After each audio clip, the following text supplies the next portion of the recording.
दोस्तों, क्या सदन में पत्थर चले? क्या विपक्ष के सांसद सदन में पत्थर लेके आए थे? क्या विपक्षियों ने अमित शाह पर पत्थर चलाया, उन्हें गालियां दी और उन्हें पत्थर से मारा? ये वो सवाल है जिसका जवाब खुद कंगना रनौत ने दिया है। किसी अखबार में नहीं छपा, किसी न्यूज चैनल में नहीं बोला गया। ये खुद कंगना रनावत कह रही हैं कि अमित शाह को विपक्षियों ने यानी कि इंडिया गठबंधन ने पत्थर से मारा है। अब इसको कहते हैं कि तिल का ताड़ बनाना, या इसको कह सकते हैं कि अमित शाह इतनी छुई मुई है कि उन्हें कागज के टुकड़े पत्थर बराबर लगते हैं। अब ऐसे तो कंगना रनावत जो है वो अभिनेत्री हैं, भाजपा की सांसद तो हैं, लेकिन एक अभिनेत्री, एक एक्ट्रेस हैं। फिल्मी दुनिया में इस तरीके की चीजें होती हैं कि आप एक्शन करते नहीं, बस करता हुआ दिखाया जाता है और हम स्क्रीन पर देखते हैं तो हमें ऐसा लगता है कि हीरो जो है वो 4 मंजिला से कूद रहा है, हीरोइन जो है वो खुद गुंडे से लड़ रही है। ऐसी चीजें फिल्माई जाती हैं और कंगना रनावत उसी बैकग्राउंड से आई हैं, तो शायद वो ये समझ नहीं पा रही हैं कि रील की दुनिया और रियल की दुनिया में फर्क होता है। कंगना रनावत ये कह रही हैं कि सांसद जो है वो अमित शाह को पत्थर से मार रहे थे। सांसद जो है वो खुद संसद भवन में जो है वो पत्थर लेकर आए थे। अब कंगना रनावत ने जो भाजपा की ऐसी तैसी करा रखी है, या ये कह दे कि कंगना रनावत के बयान की वजह से भाजपा बार बार फंस जाती है। अब आप ही बताइए, सदन में सुरक्षा की जिम्मेदारी किसकी है? अगर सांसद पत्थर लेकर आ रहे हैं और अमित शाह पर पत्थर चला दे रहे हैं तो ये बहुत दुख की बात है भाई। सदन तक सुरक्षित नहीं है, सांसद पत्थर भरकर ला रहे हैं, ढेला पत्थर ला रहे हैं, अगले दिन कुछ और लेकर आएंगे। सदन की सुरक्षा की जिम्मेदारी लोकसभा के स्पीकर के साथ साथ जो सरकार में है उसकी भी तो होती ही होगी। लेकिन ये बात शायद कंगना रनावत समझ नहीं पाई, या उन्होंने दूर की सोची नहीं होगी, इसलिए उन्होंने कहा कि विपक्ष के सांसद पत्थर लेकर आए थे और उन्होंने अमित शाह पर पत्थर चला दिया। पूरा मामला क्या है आप सभी को पता है कि अमित शाह जो है वो सदन में एक बिल पेश कर रहे थे। वो बिल विपक्ष को बिल्कुल पसंद नहीं आ रहा था। वो बिल कहीं ना कहीं विपक्ष के सांसदों के लिए एक बहुत बड़ी मुसीबत बन सकता है अगर वो पास हो जाए तो। विपक्ष के सांसदों ने पहले ही कहा था कि बिल हम पास होने नहीं देंगे, चाहे कुर्सियां तोड़नी पड़े, चाहे बिल फाड़ना पड़ जाए, चाहे कुछ भी हो जाए, हम ये बिल पास नहीं होने देंगे। और बिल्कुल वैसा ही हुआ। अमित शाह बिल पेश करने उठे, वैसे ही विपक्ष के सांसदों ने बिल को फाड़ा, उसके चीथड़े चीथड़े किए और अमित शाह के मुंह की तरफ फेंक दिया। हालांकि एक सिटिंग गृह मंत्री, एक सिटिंग होम मिनिस्टर के ऊपर इस तरीके से कागज के टुकड़े फेंकना वो भी ठीक नहीं है, लेकिन ये विपक्ष का विरोध का तरीका था। विपक्ष बार बार चिल्ला रहा था, चीख रहा था। कल सदन की कार्रवाई में जो कुछ भी हुआ वो हम सभी ने देखा, लेकिन पत्थर बन जाएगा पेपर ये किसी ने नहीं सोचा था।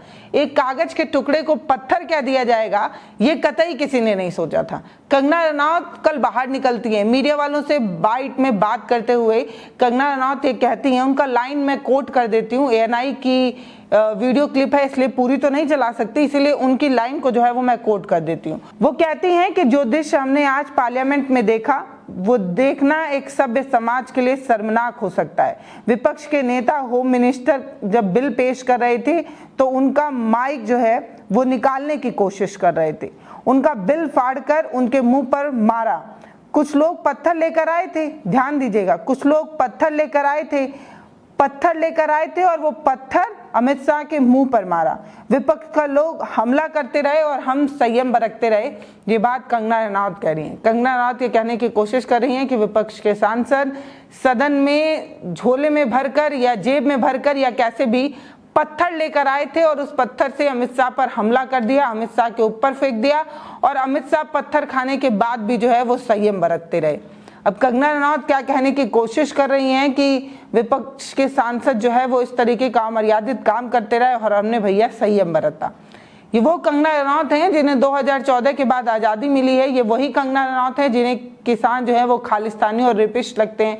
ये वही कंगना रनावत हैं जो अपने बार बार बयान से माफ़ी मांगती रहती हैं फिर भी इस तरीके का बयान देती रहती हैं। ये वही कंगना रनावत हैं जिन्हें कुछ घंटे काम का आश्वासन देकर जो है वो सांसद बनाया गया है। ऐसा सब कुछ कंगना रनावत ने खुद ही कहा है। अब कंगना रनावत का ये जो बयान है वो बहुत तेजी से वायरल हो रहा है।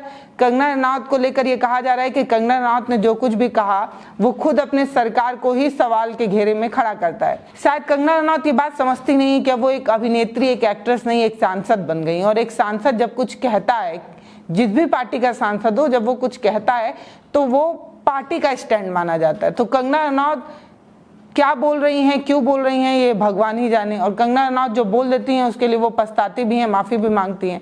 फिलहाल कंगना रनावत को शायद इसलिए एरोप्लेन लैंडिंग कराई गई है ताकि जो चीज़ भाजपा के नेता ना बोल पाए वो बात कंगना रनावत से बुलवा दी जाए। इसीलिए कंगना रनावत इस तरीके का उल जलूल बकवास बार बार करती हैं। लेकिन सिर्फ कंगना रनावत ही क्यों, रवि किशन की भी बात होना जरूरी है। अब भाजपा के एक और सांसद की बात कर ली जाए। रवि किशन भोजपुरी के एक्टर हैं, गोरखपुर से सांसद हैं और योगी जी के चहेते भी हैं। मंच पर दोनों लोग मुस्कुराते हैं, एक दूसरे को पसंद करते हैं। तो रवि किशन ये कहते हैं कि मैं कठोर शब्दों में इसकी निंदा करता हूं। विपक्ष के गुंडों ने जो है वो सारी हदें पार कर दी हैं। उन्होंने कागज फेंका, अब शब्द बोले, मैंने ये जो दृश्य देखा ऐसा कभी नहीं देखा होगा। इस तरीके की बात रवि किशन ने कही। मतलब अमित शाह को पत्थर से मारा गया, उन्हें गाली दी गई, उन्हें अपशब्द कहा गया, ये सब कुछ सदन में होता रहा और जो सत्ता पक्ष के लोग हैं वो संयम बरतते रह गए।